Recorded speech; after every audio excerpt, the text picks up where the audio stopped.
Good afternoon, friends, and thank you very much for being here this afternoon. I will have a briefing to make regarding the visit of the Foreign Minister of Singapore. Following that, I will also update you on the security situation regarding Indian nationals in Iraq. As usual, I will first take questions on the first topic that I speak, and then will be willing to answer questions on the other topic that I speak on. For subsequent to that, if any of you have questions on any other things, I will try and respond to them to the best of my ability, because sometimes you have questions of a breaking news nature. I may not be updated about those events. But that said, I will give it a shot. The External Affairs Minister today met the Foreign Minister and the Minister of Law of Singapore, Mr. Shanmugam. It may be recalled that yesterday India had launched a Singapore satellite, Telos-1, and this reflects the close cooperation between India and Singapore. The focus of the discussions were largely economic. Perhaps many of you are aware that Singapore is the source of the largest FDI flow into India last year. It is also the destination of the largest flows of foreign investment from India abroad last year. So in terms of our economic relationship, it is a very robust relationship. In terms of our trade ties, Singapore and India have the largest trading relationship between India and any ASEAN country. It is with this background that the two leaders exchange views on possibilities of cooperation in the economic sphere. One of the issues that was discussed was relating to the review of the CEPA. This is the second review of the CEPA. It was felt that the negotiators should show adequate flexibility to move ahead and have a review completed at an early date. There was a fairly prolonged and detailed discussion about the possibility of Singapore companies participating in our infrastructure development projects. And these projects are in the Delhi-Mumbai Industrial Corridor, in the Chennai-Bangalore Industrial Corridor, in the Northeast, as well as in the Buddhist circuit. Now, the focus principally in terms of Singapore investments in these infrastructural areas was on urban development projects and the efficient delivery of urban services. Singapore has benchmarked itself against best practices globally, and it would be useful for us to gain from that knowledge that has been accrued by Singapore over a long period in terms of urban development, urban renewal, and urban management. These include smart cities. As you are aware that there are proposals for setting up smart cities in the DMIC, and the intention is to get Singapore companies interested in working with Indian companies on these smart cities that we are projecting as part of the DMIC corridor. The second set of discussions related to the 50th anniversary of setting up diplomatic relations between Singapore and India. These celebrations would be kicked off on the 16th of August this year for a year-long period. The External Affairs Minister has accepted the invitation of the Singapore Foreign Minister to visit Singapore to flag off these anniversary celebrations. As part of that anniversary celebrations, we propose to have state visits exchanged between the two countries. Also, there will be, the intention is to have stamps released, publications released, as well as pursue the inauguration of a world-class skills center during the 50th anniversary celebrations. As you are aware, India's new government is focused on skill, scale, and speed. This new world-class skills center, which was initiated in 2012 as part of an MOU when the Singapore Prime Minister visited India, would be inaugurated as part of a tangible manifestation of India-Singapore relations in terms of improving skills. There was also a discussion about people-to-people exchanges between India and Singapore, greater exchanges in terms of parliamentarians, jurists, academicians, scientists, and artists. Singapore plans to have a year-long celebration with every month being focused on one aspect of its relationship with India. So this is going to start from August this year and will continue till 2015, July.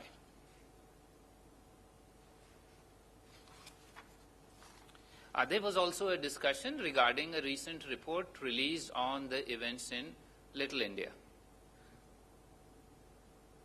And the two sides exchanged views on that.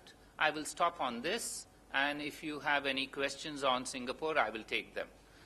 Now let me turn to the other important area, and that relates to the security situation of Indians in Iraq. I again begin with a plea, and this time this plea is communicated to me directly just a few minutes ago from the humanitarian agencies in Iraq as well as the government of Iraq. And that is, they have requested me to request you, the Indian media, to please be restrained in what you are trying to achieve. I understand that both the assessment of the Red Crescent as well as the government authorities in Iraq is that the approach that many of you are following is endangering the lives of those nurses as well as those held in captivity. They have requested me to please request you not to do the things that you are doing, trying to contact nurses on telephone, on mobiles, wanting to know hour by hour information, even while they are caught in a conflict zone. As you know, there is conflict going on in Tikrit, and they have requested me to let you know that you are endangering the lives of those Indians. I had mentioned this earlier to you, but it didn't seem to have any impact. But now my request to you is with folded hands, please at least adhere to what the Iraqi authorities themselves are saying. They find it extremely intrusive, they find it extremely disconcerting, and they have requested that to please back off, otherwise you will jeopardize the lives of those Indian nationals who are currently in extreme difficulties. That said, let me go to the factual situation. The factual situation on the ground in the conflict areas. Number one, as regards the nurses, there has been bombing and firing in the vicinity of their building.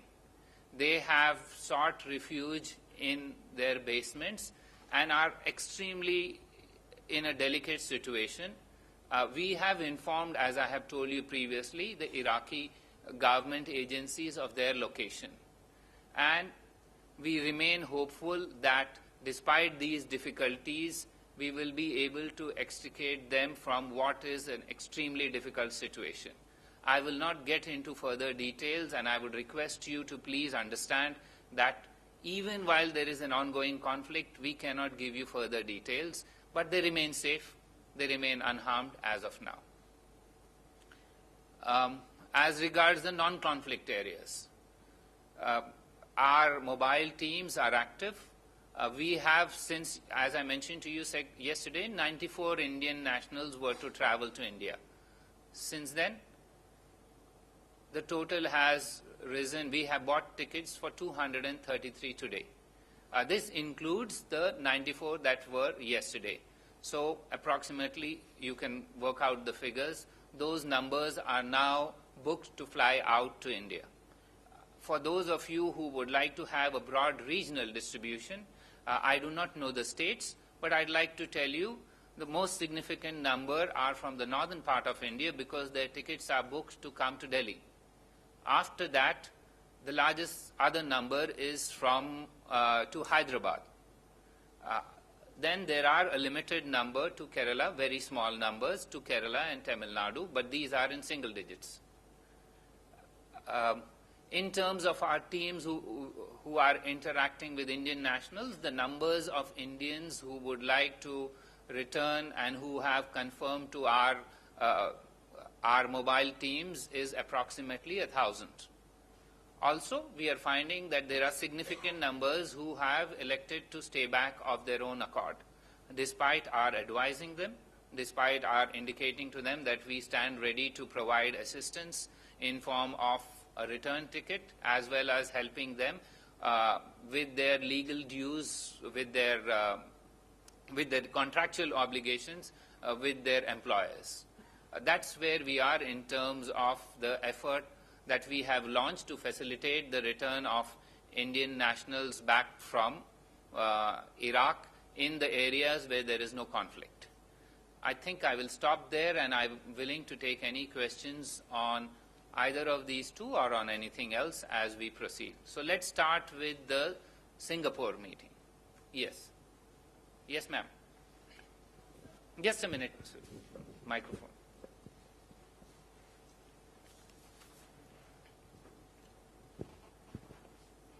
That trade discussed. Pardon?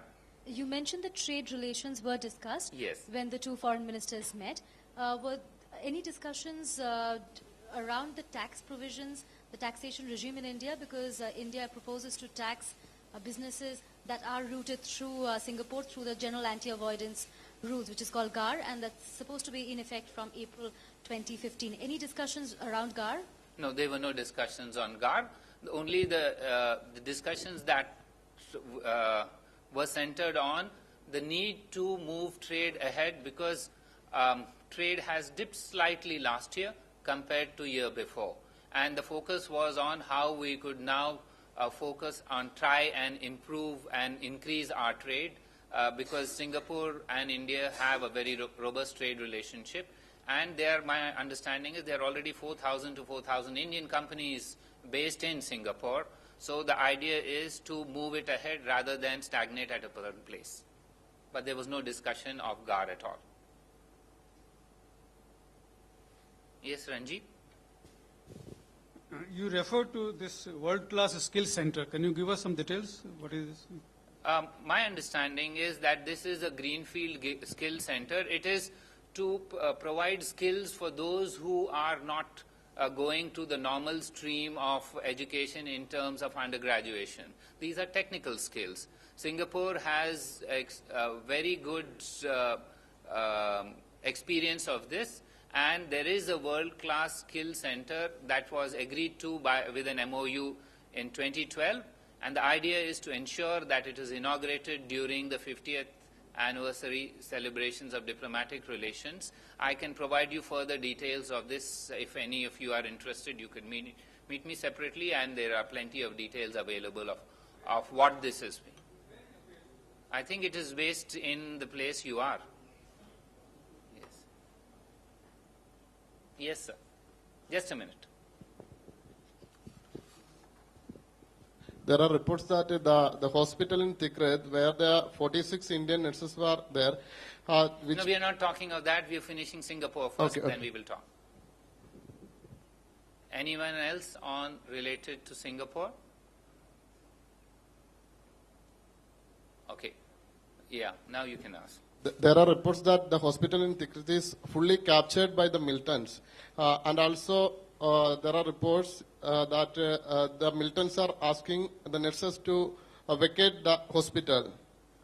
Is there any confirmation? I think exactly these sort of reports was what I was telling you just now about. Please do not go by hearsay. After all, you are basing yourself on information which is second hand and third hand. Please do not go by information which is not confirmed. Let me tell you, the nurses are safe. They are in touch with the mission.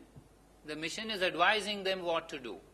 At this stage, they have not gone out anywhere else. So please understand this. Do not write stories which are not of an authentic nature. And just for your 1 minute of titillation, you are putting lives in danger. Yes, I will answer. Yes. Mr. Yassin Abbas, who is the president of the Red Crescent in Iraq, now he's given interviews saying that he has no idea about the Indians in captivity, and he says he's only aware of about 100 odd Indians who are missing, but there is no contact with them. Now the MEA has always maintained that it is a Red Crescent which has been the via media for the contact with the persons in 39 in captivity, on the basis of which it has also been ascertained that they are safe. Now, with the president of the Iraq Red Crescent denying that there is any contact, where does the official narrative go, sir? I was exactly mentioning the same gentleman who had referred to you and your channel as trying to endanger the problems of Indians there. They have requested specifically not to put these things out on air. These are confidential transactions which are going around. So please understand these things. You are undermining conduits. You are undermining the privacy and the privilege between humanitarian agencies and hostages. Just 1 minute. Just 1 minute, we will get the mic. Can you give us some situation of the hostages? How are they now? Have you been able to contact them? Or can you give some reassurance to the family members? I understand your concerns. We are all concerned. However, we will not get into a ball-by-ball situation of explaining. I have told you our assessment of it. I will reiterate that that assessment stands valid. And please understand, we are in regular touch. You have to trust us in terms of contacts that we are establishing there. There is no need to be lone rangers and try to work these things out individually, because it is not responsiveness to try and get this information and trouble those who are working as troubleshooters. Yes, sir. So the question is on a third topic, not Yes, Singapore. if anybody else has anything on this, then we could move to something else. No, first on this. Anyone else on? No, I know what he wants. We will wait for that. Is there anybody else on Iraq? And then we could move to something else. Iraq? Yes, please. Amrita? So our estimate was that this week the government is facilitating 600 Indians to leave, and you said also that there are several who don't want to. Is there an estimate on that number, or how many are? Yes, 450 of them who were contacted today in a big factory indicated that they would not want to come. So the numbers of who don't want to come are approximately, as of now we haven't contacted everybody. So I've indicated to you about 1,000 have indicated that they would like to come. A similar number have indicated for a variety of reasons that they would like to stay back. But we haven't covered the total number. And therefore, we cannot give you a correct estimate in terms of percentages. But that's the broad estimate. And I would like to also let you know, since there is no Nepalese embassy in Iraq, the Nepalese government has asked us to facilitate the return of their nationals. We have agreed, because we have the assets on the ground, we have a responsibility towards our neighbors, and we would be assisting and facilitating Nepalese nationals also to the extent possible, based on advice from the government of Nepal in this context. Anyone else on this? Otherwise, I will be willing to answer any other questions that you may like. No, you finish your chance. One question. Okay. Yes, Santosh? I will then, sure. Sir Hafiz Saeed है तो जरा mic में बोले. Hello, Hafiz Saeed ने sir BBC को एक interview दिया है, तो वो यहाँ पे अपना मोस्ट वांटेड है मुंबई टेरर अटैक में. पाकिस्तान गवर्नमेंट ने भी बोला है कि हम उसके खिलाफ मामला चला रहे हैं. ऐसे में क्या उसका इंटरव्यू करना सही है, या आप इसे किस तरह से देखते हैं? और Santosh, I understand your question. मैं अंग्रेजी में अगर जवाब दूं तो बेहतर होगा, because I find it difficult to capture nuances in Hindi, although I try as far as possible. Now, it is not for us to question why a specific broadcasting agency or a media house wants to carry an interview of a UN-designated terrorist group head and a UN-designated terrorist organization. However, we find it incongruous that both within and outside Pakistan, Hafiz Saeed receives great latitude in peddling his malevolent and medieval ideas. Anyone else? Yes, sir. Sure. On another aspect, I understand that. So the Japanese government today lifted the self-imposed ban on the collective self-defense. And some countries also already welcome this move, but while some others have apprehension. So what is India's reaction on this? Look, this is a move approved by the Japanese government after careful consideration. I hope you will give us that time to carefully consider before we respond. We are not in the business of instant responses to a carefully considered decision. Yes. Rajiv?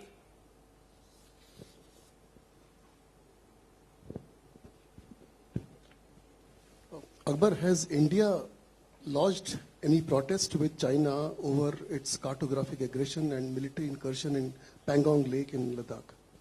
Rajiv, I am not aware of the details of the discussions which last happened, but I have told you previously that as far as issues on the border are concerned, we are confident that our brave sentinels of the border will give appropriate responses. Yes, Srinjoy?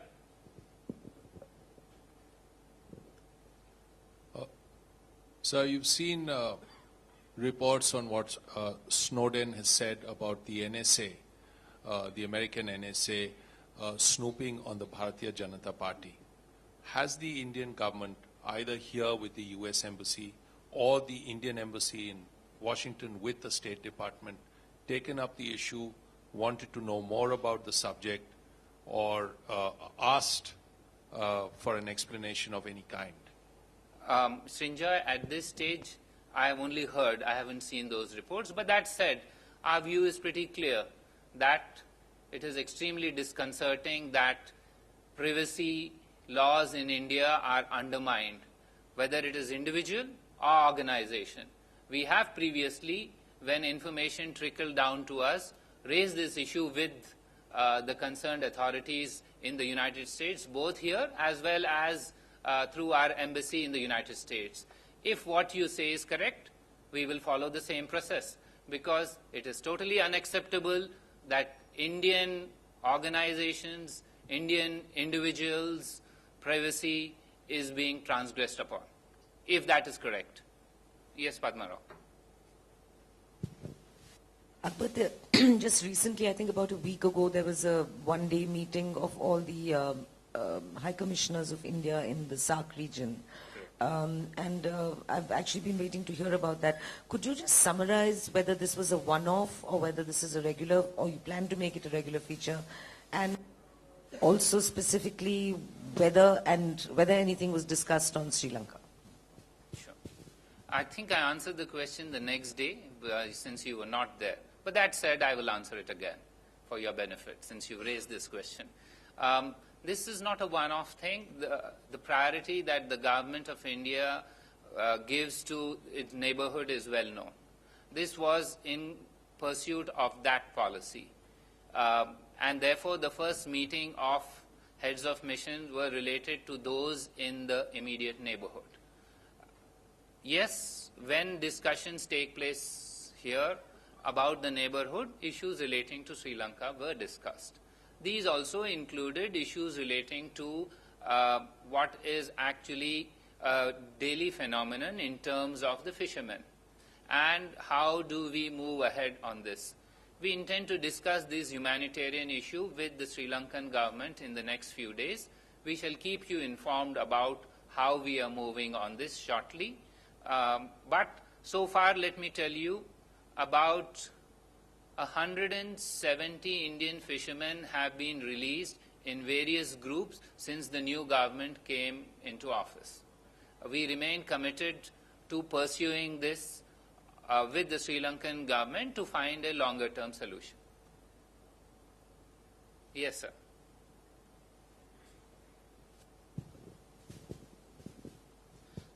About the mayor of the new Taipei city of Taiwan, Eric Zhu Lilun, is right now in India for a 6-day visit. He is sought to be one of the most possible presidential candidates in 2016. I wonder if there will be any arrangement for interaction between Mayor Zhu and Indian officials as well as the state governments. Thank you. Thank you very much. I can confirm that this is a purely private and personal visit, and no interaction of the sort you indicated is being planned for. Yes, Shubhaji? So, the reports that U.S. Senator John McCain and U.S. Secretary of State John Kerry will be visiting India this month. Is it correct?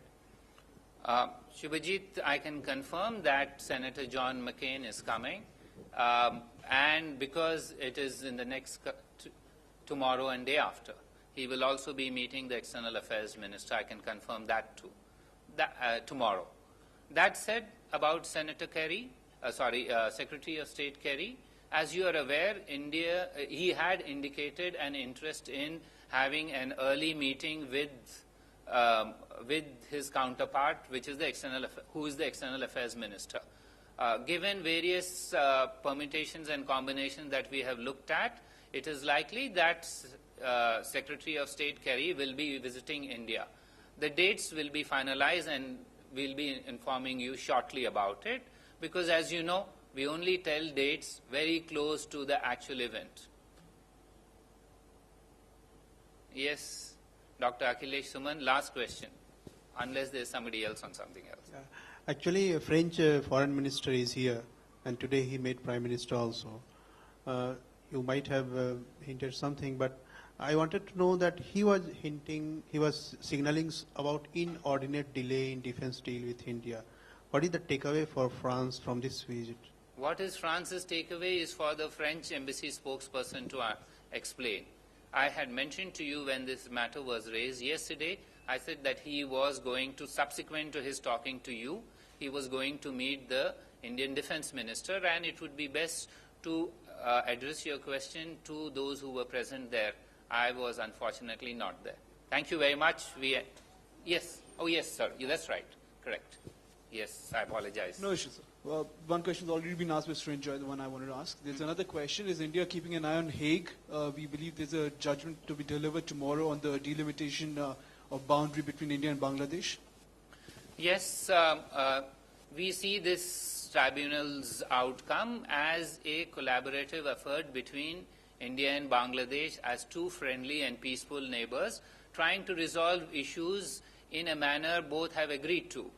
And the outcome will provide both of us opportunities to proceed ahead on this issue, because both agreed to take this to Hague and have agreed to abide by the outcome. So this is how two friendly neighbors in a spirit of good neighborliness will cooperate in terms of implementing the outcome. Thank you very much.